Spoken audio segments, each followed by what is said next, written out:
Opposition leader Advocate Nelson Chamisa vowanikwa vari pachiitiko chekutaura mashoko asiya panhau dzematongero enyika dzakasheka-sheka nekuda kwekuti veruzhinji havasi kuziva kuti ari kunanga ani mashoko aya after vaadvocate Nelson Chamisa vachiti ignore time wasters, kusangana kwatinoita zvakare pana pachannel yenyu yeMagaba News patinobata nhau dzinenge dzichiitika munharaunda nemunyika yedu yeZimbabwe, tichiti kana pane vachangosvika ndiwo mukana wekubaya button rakanzi subscribe nekutena notification bell kusvika patinoposta nhau idzi unova uri wekutanga kusangana nenews yatinenge taisa.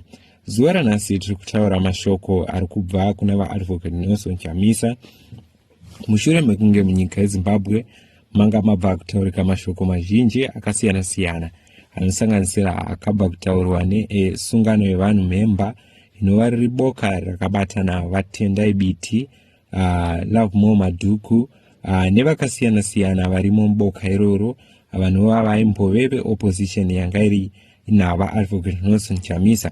So pane anonzi Munyaradzi Gwisai anova akasumuka paopposition iyi akataura papodcast yaakagara pasi achiitwa interview achibvunzwa about nhau yemutemo wakasainwa nehurumende yeZANU-PF.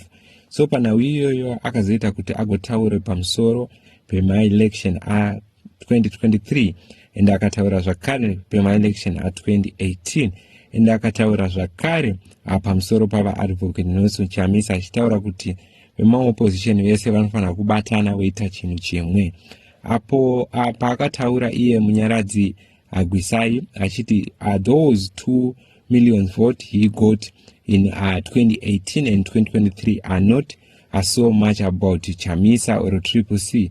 They are legacy of a movement that arose from the general strike and stay away by students and workers in 1997 and 1998, which led to MDC, and he was seen and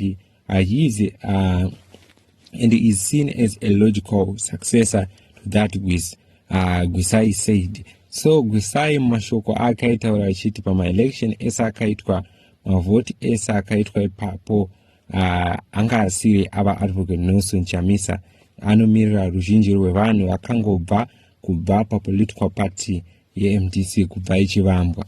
So veruzhinji vaonawo kuti reply iri kunze iri kubva kuna Advocate Nelson Chamisa yekuti musatorerwe nguva nevanhu vanowesta time yenyu, inova iri kuonekwa sereply iri kuendeswa kuna Munyaradzi Gwisai. So according to news maererano nenhau idzi after vaadvocate Nelson Chamisa vazonyorawo mashoko seamuri kuona ataita pascreen apo. Nelson Chamisa has once again become center of a political discussion after posting a brief but well shared message on social media. The former Citizen Coalition for Change leader urged that people to ignore time wasters and not allow other people's opinion to define their future.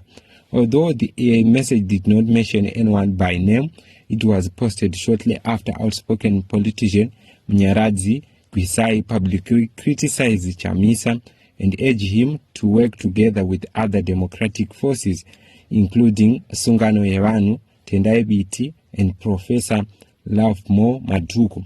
The timing of Chamisa post has led to widespread debate among Zimbabweans, with many asking whether it was an indirect response to those recent remarks.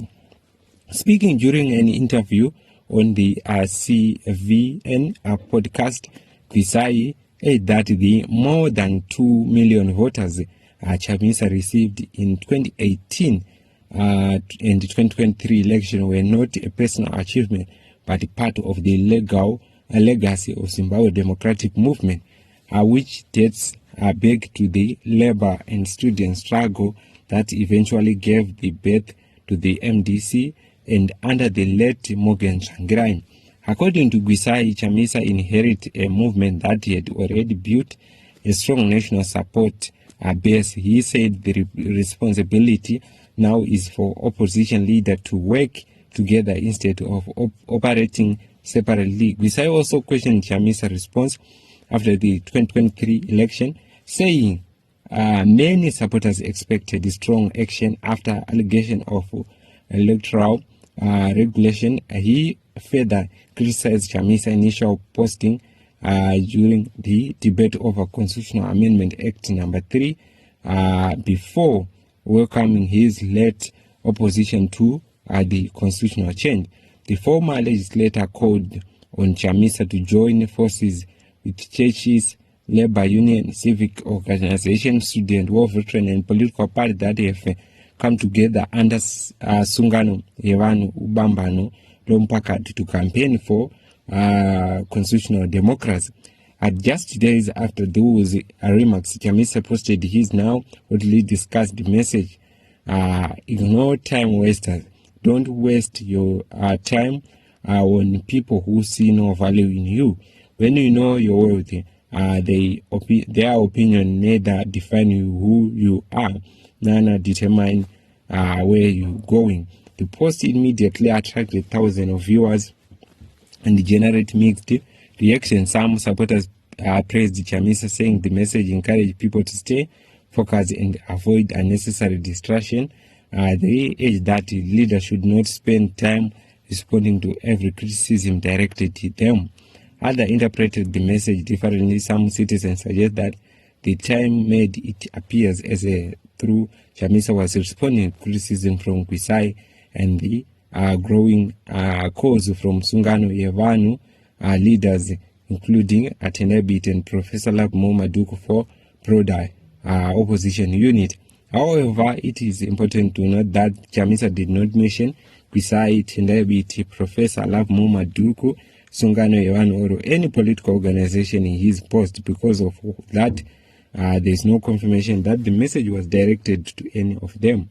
So ndo nawu iri kubuda, ndo nawu iri kutaurika, asi mashoko avari Nelson Chamisa mushure mekunge vaGwisai vabuda painterview vachiti vaadvocate Nelson Chamisa ndavabatanawo nevamwe kuti zvinhu zvigofamba sekubatana kuri kuita mawo veteran emachechi nevakasiyana siyana, because 2 million mavhoti avakawana.